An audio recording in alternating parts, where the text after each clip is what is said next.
Votre mari l'a traitée comme une domestique devant ses amis. Honteuse, elle a cherché le divorce, mais elle n'imaginait jamais comment la vie prendrait des tours.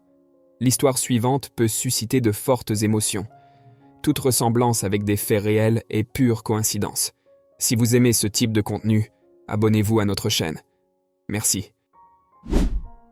Manon, depuis son plus jeune âge, a été confrontée à l'adversité au sein de sa propre maison. Née dans une famille profondément enracinée dans des traditions conservatrices, sa simple présence en tant que fille a été perçue comme une déception. Esse's parents, désireux d'avoir un fils pour perpétuer le nom de famille et hériter de leurs affaires, ne voyèrent en Manon pas une fille à aimer, mais un obstacle à leurs désirs patriarcaux. Dès le début, Manon a été submergée par le rejet et la discrimination de sa propre famille, qui la blâmait injustement pour son genre. Des mots cruels étaient lancés sur elle comme des flèches empoisonnées, pénétrant son âme innocente et laissant des cicatrices invisibles qui dureraient toute sa vie. « Si seulement tu étais un garçon », lamentaient ses parents, comme si l'existence de Manon était une erreur à corriger. Pourtant, Manon a refusé d'être définie par les attentes limitées de ses parents, alors que ses frères étaient encouragés à poursuivre leur éducation et à aspirer à de grandes réalisations. Elle se voyait refuser même le droit fondamental à l'instruction. Mais Manon, dotée d'une détermination féroce et d'une soif insatiable de connaissances, a refusé d'accepter son destin imposé.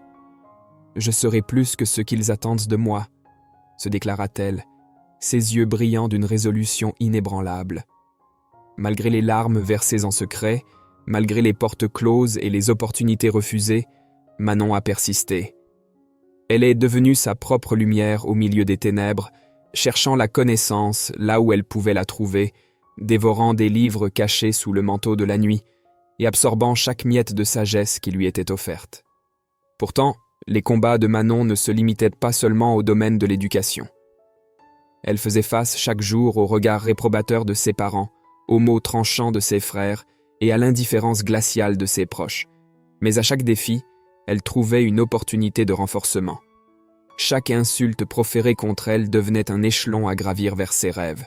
Finalement, un jour, lorsque la pression et l'hostilité de sa famille semblaient insupportables, Manon trouva le courage de confronter ses parents. « Je n'accepte pas ça », proclama-t-elle, sa voix tremblante d'une mélange de peur et de détermination. « Et je refuse d'être diminuée par vous. Je mérite une chance, tout comme n'importe quel autre enfant que vous auriez pu désirer. » À sa surprise, ses parents ne répondirent pas avec colère ou rejet, mais avec silence. Un silence chargé de réflexion et peut-être même de regret. Et à ce moment-là, Manon sut qu'elle avait remporté sa bataille la plus difficile jusqu'à présent. La bataille pour l'acceptation de soi-même. « Tu as toujours été une combattante, Manon », dit enfin sa mère, brisant le silence.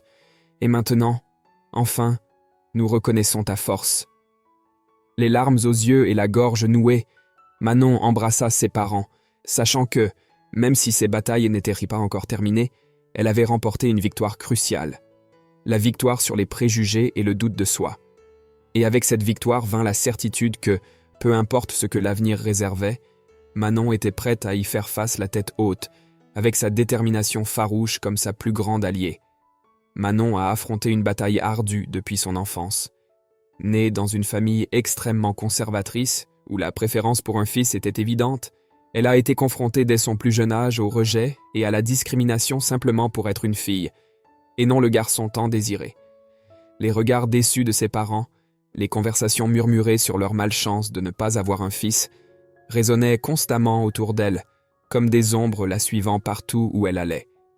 Pourtant, loin de se laisser abattre par ses adversités, Manon a nourri une détermination farouche à lutter pour ses rêves et son droit à l'éducation. Malgré les critiques sévères et le manque de soutien de sa famille, Manon n'a pas cédé au poids de la conformité. Elle savait que sa seule issue pour échapper au cycle de l'inégalité était par l'éducation. Ainsi, alors que beaucoup de ses camarades jouèrent insouciants dans les rues, Manon travaillait sans relâche dans une usine de textile pendant la journée. Le bruit assourdissant des machines, la chaleur étouffante de l'environnement et la fatigue physique n'étaient pas des obstacles suffisants pour arrêter sa détermination. Le soir, quand le soleil se couchait et que l'usine fermait enfin ses portes, Manon ne se permettait pas de se reposer. Elle se consacrait aux livres, étudiant avec voracité pour compléter son éducation. À la lueur faible d'une bougie, Manon dévorait chaque page, absorbant la connaissance comme si c'était la seule lumière sur son chemin sombre. Elle a sacrifié son propre confort et bien-être pour le bien-être de sa famille et ses rêves d'indépendance et d'égalité. Un jour, après une longue journée de travail, Manon rentra chez elle pour trouver sa mère épuisée et son père préoccupé par les dépenses de la maison. Elle les serra tendrement dans ses bras, ignorant la douleur lancinante dans ses pieds et la fatigue qui pesait sur ses épaules. « Ne vous inquiétez pas, » dit-elle avec détermination dans sa voix. « Je prendrai soin de nous, je me battrai pour nous tous. » Et avec ces mots, Manon a réaffirmé son engagement à surmonter toutes les adversités que la vie lui imposerait. Tout au long de son parcours, Manon a affronté des défis inimaginables, mais n'a jamais perdu de vue ses objectifs. Sa persistance et son courage en ont fait un exemple de force et de résilience. Et alors que le monde continuait à essayer de la faire tomber, Manon est restée forte, se dressant au-dessus des difficultés et montrant au monde que le vrai pouvoir réside dans la détermination d'une âme déterminée à réaliser ses rêves. Après une vie marquée par les luttes et les sacrifices, Manon entrevoyait enfin une opportunité de trouver le bonheur en épousant Hugo. Elle plaçait tous ses espoirs dans un nouveau départ, dans la promesse d'amour et de soutien que le mariage représentait. Cependant, la réalité s'est révélée très différente de ce qu'elle avait imaginé. Manon a vite découvert que son mariage était un champ de mines rempli de défis. La désapprobation et le mépris de sa belle-mère, qui considérait Manon comme une intruse dans la famille, étaient victimato constants. Les regards glacés et les paroles acerbes lancées vers elle faisaient plus mal que n'importe quel coup physique. Pourtant, Manon gardait la tête haute, refusant de se plier devant l'hostilité. De plus, l'infidélité de Hugo a été un coup dévastateur pour Manon. L'homme en qui elle avait mis sa confiance et son espoir d'amour véritable s'est révélé être faux et traître. Chaque mensonge découvert, chaque preuve de sa trahison, était comme un couteau enfoncé dans son cœur, déchirant l'illusion de bonheur qu'elle avait construite. Les nuits solitaires et les journées remplies de méfiance consumaient Manon, la laissant à la merci d'une douleur profonde et lancinante. Elle remettait sans cesse en question sa valeur et sa place dans le monde, se demandant si un jour elle trouverait la paix et le bonheur qu'elle recherchait tant. Pourtant, Manon refusait de céder au désespoir. Elle affrontait les défis de son mariage avec courage et détermination, refusant d'être définie par les choix de son mari. Au lieu de cela, elle trouvait de la force en elle-même, se relevant au-dessus des adversités avec une résilience admirable. Avec le temps, Manon a réalisé que son bonheur ne dépendait pas de l'amour ou de l'approbation de son mari, mais plutôt de sa propre capacité à trouver la paix intérieure et l'acceptation de soi. Elle a fait des pas fermes vers l'indépendance émotionnelle, se libérant des chaînes d'un mariage malheureux et cherchant le vrai bonheur en elle-même. La situation a atteint un point critique lorsque Hugo, dans un moment de cruauté insensible, a humilié publiquement Manon en la présentant comme sa femme de ménage plutôt que comme son épouse lors d'une réunion de travail à leur domicile.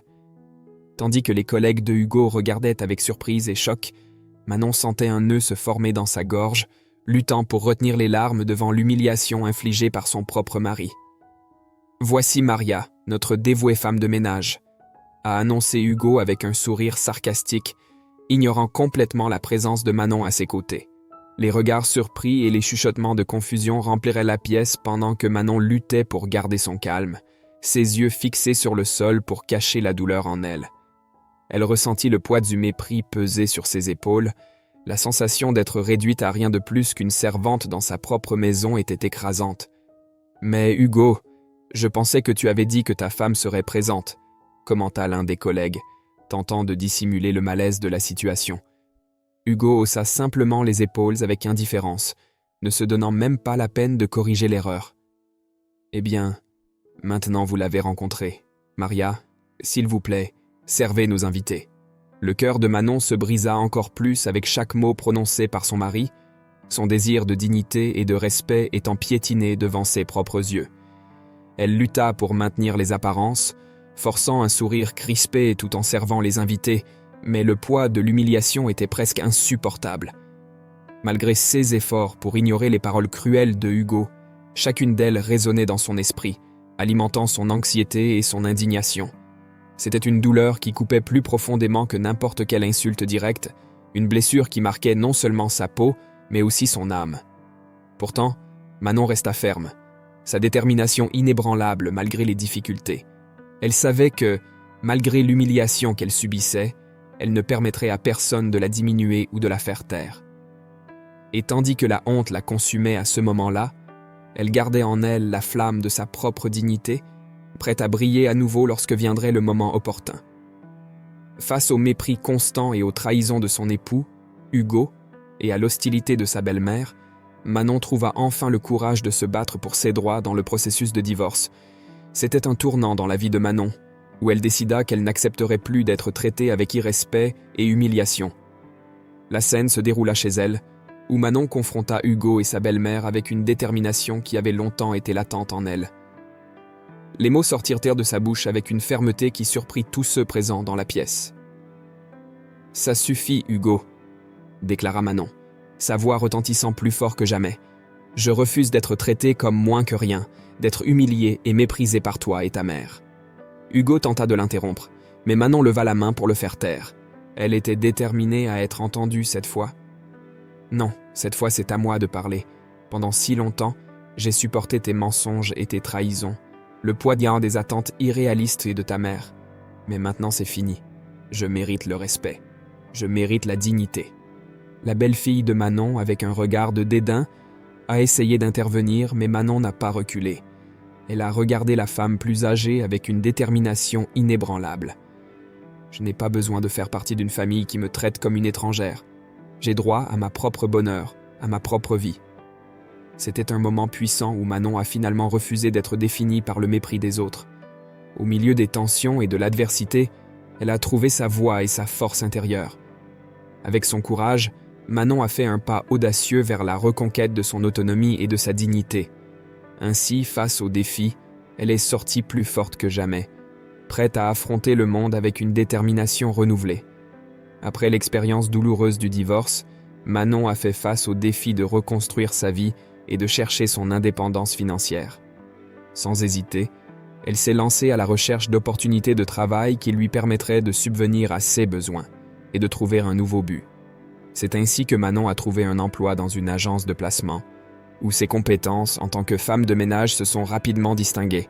Dans les couloirs de l'entreprise, Manon s'est consacrée entièrement à ses tâches, faisant preuve d'un engagement admirable. Sa détermination à prouver sa valeur était évidente dans chaque détail de son travail, que ce soit dans le nettoyage méticuleux des locaux ou dans la préparation soignée des repas.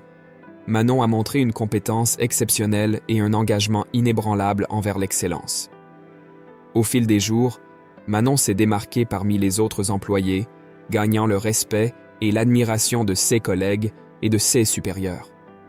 Son éthique de travail exemplaire et son attitude positive face aux défis inspiraient ceux qui l'entouraient. Elle est devenue un exemple de détermination et de dépassement de soi pour tous dans l'entreprise. Malgré les difficultés qu'elle a rencontrées, Manon a trouvé dans son travail une source d'autonomisation et d'épanouissement personnel.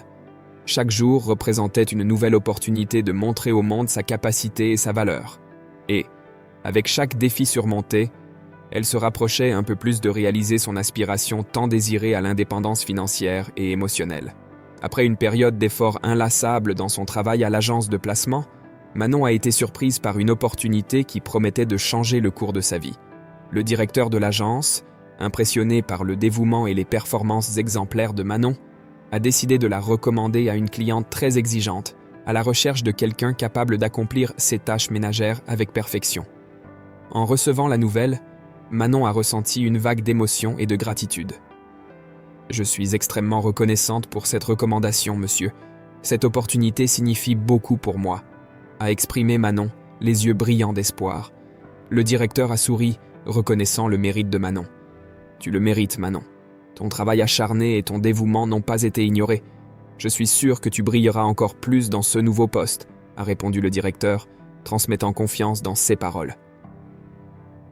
Lorsqu'elle fut confrontée à l'offre d'emploi, Manon ressentit un tourbillon de pensées et d'émotions. C'était une chance unique de faire un pas significatif vers son indépendance financière et la réalisation de ses rêves. « C'est l'opportunité que j'attendais. Je peux à peine croire que je franchis enfin cette étape. » murmura Manon pour elle-même, mêlant enthousiasme et nervosité.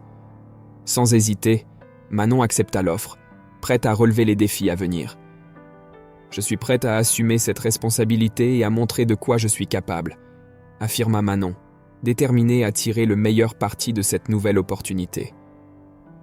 En prenant cette décision, Manon ressentit une sensation d'autonomisation et de confiance. Elle ne garantissait pas seulement son propre avenir, mais ouvrait également la voie à de nouvelles opportunités et réalisations. Avec courage et détermination, Manon était prête à écrire le prochain chapitre de sa vie avec détermination et succès. En commençant son nouveau travail pour Catherine, Manon ressentit un mélange d'enthousiasme et de détermination. Lorsqu'elle fut accueillie dans l'impeccable manoir de sa nouvelle employeuse, Manon fut reçue avec chaleur et courtoisie. « Je suis ravie de t'avoir ici, Manon. J'ai entendu d'excellentes recommandations à ton sujet », déclara Catherine avec un sourire chaleureux. « Je suis convaincue que nous formerons une excellente équipe », ajouta-t-elle, transmettant confiance à sa nouvelle employée. Manon ressentit un soulagement momentané devant les mots gentils de Catherine. « Merci, Catherine. J'ai hâte de travailler et de contribuer de la meilleure manière possible », répondit Manon avec détermination dans sa voix. En commençant à remplir ses fonctions dans le manoir, Manon fut impressionnée par l'organisation impeccable et l'attention portée aux détails dans chaque coin de la maison. Elle le vit comme un défi et une opportunité de montrer son professionnalisme et ses compétences. Dans les jours qui suivirent, Manon se plongea corps et âme dans ses tâches, s'efforçant constamment de dépasser les attentes de Catherine et de démontrer sa valeur en tant qu'employée. De la propreté minutieuse des pièces à la préparation raffinée des repas, Manon mettait tout son cœur et toute son habileté dans chaque détail. Elle était déterminée non seulement à répondre aux attentes de Catherine, mais aussi à la surprendre par son dévouement et son professionnalisme. Au fil des jours, Manon commença à réaliser que sa relation avec Catherine dépassait une simple relation de travail. Elles développèrent un partenariat basé sur la confiance et le respect mutuel, et Manon était déterminée à continuer d'honorer cette connexion avec son travail acharné et son dévouement infatigable. La cohabitation quotidienne entre Catherine et Manon a dépassé les attentes habituelles d'une relation employeur-employé. Au fil du temps, une forte amitié a fleuri entre elles, enracinée dans la confiance mutuelle et le respect réciproque. Malgré la considérable différence d'âge, Catherine, à 83 ans, conservait un esprit vif et perspicace, bien que sa santé fût confrontée aux défis naturels du vieillissement. « Je suis impressionné par votre capacité à prendre soin de chaque détail, Manon. Vous avez vraiment transformé cette maison en un foyer », commenta Catherine, admirant le travail méticuleux de Manon. « Votre amitié signifie beaucoup pour moi, Catherine. Je suis très reconnaissante pour cette opportunité de vous servir et également de partager des moments précieux ensemble, » répondit Manon avec un sourire chaleureux. Pendant des années, Manon a pris soin de la maison de Catherine avec dévouement et affection, dépassant les attentes par son attention aux détails et sa volonté d'en faire plus que ceux qui étaient attendus. Cette dévotion et le lien émotionnel qui s'est formé entre elles ont fait de Manon bien plus qu'une simple gouvernante. Elle est devenue une compagne de confiance et une amie fidèle dans les moments difficiles. Alors que la relation se renforçait, Catherine commençait à dépendre de plus en plus de Manon pour son bien-être quotidien. « Manon, tu m'apportes confort et joie chaque jour. Je ne peux pas imaginer ma vie sans toi à mes côtés, » exprima Catherine avec gratitude dans ses yeux. « Votre amitié est un cadeau pour moi, Catherine. Je suis là pour prendre soin de vous et m'assurer que chaque jour soit spécial, » répondit Manon, avec tendresse dans sa voix. La décision de Catherine d'embaucher Manon à plein temps comme gouvernante démontrait non seulement sa confiance dans les compétences de Manon, mais aussi le lien émotionnel profond qu'elle partageait. Pour Manon, ce changement représentait plus qu'un simple nouveau poste de travail. C'était une confirmation du lien spécial qu'elle et Catherine avaient développé au fil des ans. Quitter son emploi précédent a été une décision facile pour Manon, car sa priorité désormais était de veiller au bien-être et au bonheur de Catherine, qui était devenue plus qu'une patronne, mais une amie chère. Cette transition n'était pas seulement un changement professionnel, mais une évolution naturelle d'une amitié profonde et significative. Manon était prête à affronter ce nouveau chapitre aux côtés de Catherine, déterminée à garantir que les années restantes de son amie soient remplies d'amour, de soins et de confort. Après des années de cohabitation étroite et d'amitié sincère, Le décès de Catherine a profondément bouleversé Manon. La perte de sa chère amie a laissé un vide dans son cœur, et l'incertitude quant à l'avenir est devenue encore plus angoissante. En cette nuit glaciale, les proches de Catherine se réunirent dans la demeure pour la lecture du testament. Manon était présente, mais non en tant que simple spectatrice, en tant que gouvernante de la maison, elle avait le devoir d'assister à la cérémonie. Alors qu'elle observait les proches réunis, Manon ressentit un mélange de tristesse et de colère. Elle perçut l'hypocrisie sur les visages des présents, dont beaucoup n'avaient jamais manifesté un réel intérêt pour la santé ou le bien-être de Catherine de son vivant. « Quelle scène lamentable !» murmura Manon pour elle-même, observant la fausse émotion des proches. « C'est vraiment triste de voir comment les gens peuvent changer si rapidement », commenta l'avocat de la famille, remarquant l'expression de dégoût sur le visage de Manon. « Oui, c'est décevant. Beaucoup d'entre eux ne connaissaient à peine Catherine vraiment, mais maintenant ils semblent tellement affectés par sa mort, » répondit Manon, gardant son calme malgré la vague d'émotions qui l'envahissait. Alors que le testament était lu, Manon ressentit une pointe de découragement en réalisant que ses attentes étaient confirmées. Les proches de Catherine, poussés par l'intérêt financier, commencèrent à discuter de la répartition des biens de la défunte, sans tenir compte du véritable héritage de sa vie. Manon, en tant que témoin silencieux de tout cela, ne put s'empêcher de ressentir une sensation d'indignation face au comportement égoïste des proches. Malgré son rôle discret de gouvernante, elle connaissait profondément la véritable valeur de Catherine et savait que sa mémoire méritait mieux que des disputes mesquines pour un héritage. Alors que les proches continuaient à discuter, Manon resta ferme dans sa détermination d'honorer le legs de Catherine de la meilleure manière possible. Bien que la perte de son amie ait été dévastatrice, elle savait que leur amitié était éternelle et que le véritable sens de l'amour et de la générosité de Catherine vivrait toujours dans son cœur. Dans un silence pesant, l'avocat de la famille se positionna à la tête de la table de salle à manger, tenant le testament avec solennité. Tous les présents, impatients, attendaient le dénouement de cette lecture tant attendue. L'avocat commença à réciter les mots écrits dans le document, et la tension dans la pièce était palpable. Les regards anxieux des proches étaient fixés sur l'avocat, alors qu'il progressait à travers les lignes du testament. Puis, le moment décisif arriva. L'avocat prononça la phrase qui changerait tout. « Je déclare que tout mon patrimoine, mes biens et mes ressources financières seront légués à Manon, mon amie et confidente la plus loyale. » Un murmure collectif de choc résonna dans la salle. Des regards incrédules se tournèrent envers Manon, qui était là, stupéfaite devant la révélation surprenante. La nouvelle de l'héritage laissé par Catherine à Manon était comme un coup de tonnerre retentissant dans l'esprit de tous les présents. Les proches, qui attendaient avec impatience leur part de l'héritage, réalisaient maintenant que leur plan avait été complètement bouleversé. Alors que la surprise se dissipait lentement, Manon ressentait un mélange d'émotions. Elle était profondément touchée par le geste généreux de Catherine, qui reconnaissait la vraie valeur de leur amitié et compagnonnage au fil des années. « Je ne sais pas quoi dire », balbutia Manon, sa voix étranglée par l'émotion. « Catherine, elle a toujours été si généreuse, si gentille. » Les proches, toujours sous le choc, regardèrent Manon avec un mélange de surprise et de ressentiment. Pendant ce temps, l'avocat continuait la lecture du testament, détaillant les modalités de l'héritage laissé par Catherine à sa fidèle amie. Pour Manon, la signification de ce geste dépassait toute valeur matérielle. C'était une preuve du véritable amour et de la gratitude de Catherine, une expression finale de leur amitié indéfectible qu'elle emporterait toujours dans son cœur. Alors que la lecture du testament se poursuivait, Manon se sentait enveloppée d'un sentiment de paix et de gratitude. Elle savait que, même en l'absence physique de Catherine, sa présence et son amour continueraient à la guider tout au long de son voyage. Avec la révélation surprenante du testament de Catherine, la vie de Manon prit un tournant inattendu. Tandis que les proches de la défunte se remettaient encore du choc et exprimaient leur indignation, Manon se trouvait dans un état de sérénité qu'elle n'avait jamais connu auparavant. Maintenant, libérée des soucis financiers qui la tourmentaient autrefois, Manon se sentait capable de respirer plus librement. Les incertitudes et les doutes qui la tourmentaient sur sa propre identité avaient disparu, remplacés par la clarté et la confiance en elle-même qu'elle désirait tant. Malgré les blessures émotionnelles causées par les paroles dures de sa famille et de son ex-mari, Manon trouva dans son cœur la capacité de pardonner.